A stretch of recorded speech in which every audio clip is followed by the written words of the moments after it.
माझे नाव गारवी गौरव चौधरी.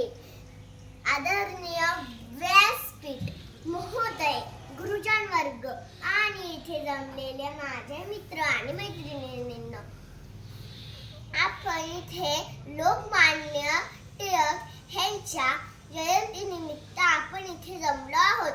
लोकमान्य टिळक यांचे पूर्ण नाव बाळ गंगाधर टिळक आणि त्यांच्या वडिलांचे नाव गंगाधर आणि त्यांच्या आईचे नाव पार्वतीबाई असेही होते.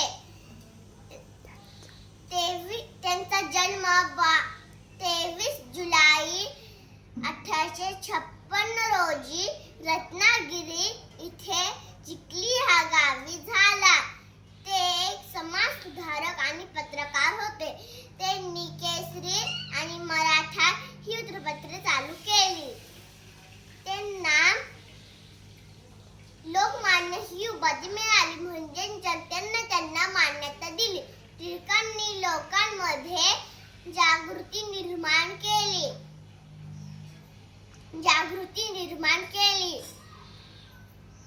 बाळ गंगाधर यांनी तरुणांसाठी देशासाठी लढण्याची प्रेरणा दिली. त्यांनी गणेश उत्सव आणि शिवजयंती